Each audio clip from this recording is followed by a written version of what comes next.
வாழ்க வையகம், வாழ்க வையகம், வாழ்க வளமுடன். அருள் தந்தை வேதாத்ரி மகரிஷி அவர்களின் நாள் ஒரு நற்சிந்தனை. ஜூலை மாதம் 22ஆம் தேதி. தலைப்பு: ஆட்சி முறை சிறக்க வேண்டும். தன் மீது விசுவாசம் கொண்ட மக்களை பாதுகாப்பதற்காக தனது நாட்டின் மீது படையெடுத்து வரும் பிற நாட்டு அரசனோடு போராடி தன் உயிரையே தியாகம் செய்தார்கள் முற்காலத்து ஆட்சி தலைவர்களில் பலர். எதிரி என்ற பெயர் வைத்து மனிதரை அழித்து வந்த முறை அது.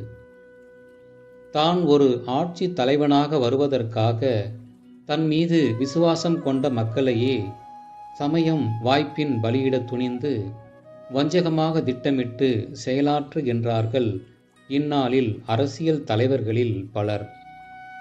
பல மக்களை சுரண்டியும் கொன்று குவித்தும் ஒருவன் பொருள், புகழ், அந்தஸ்து, அதிகாரம் என்பனவற்றை தேடிக்கொள்ளும், பாதுகாத்து கொள்ளும் முறையில் நடைபெறும் அரசியலுக்கு ஜனநாயக ஆட்சிமுறை என்ற பெயர் நீடித்திருப்பது அந்நாட்டு மக்களில் சிந்திக்கும் ஆற்றலுடைய அறிஞர்கள் வெட்கப்பட வேண்டிய ஒரு நிலைமையே.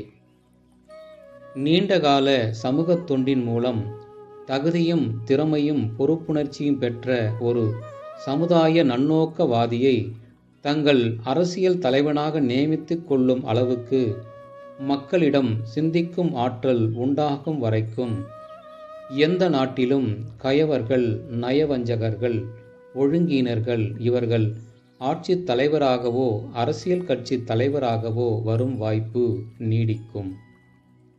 அருள் தந்தை அவர்கள் வாழ்க வளமுடன்.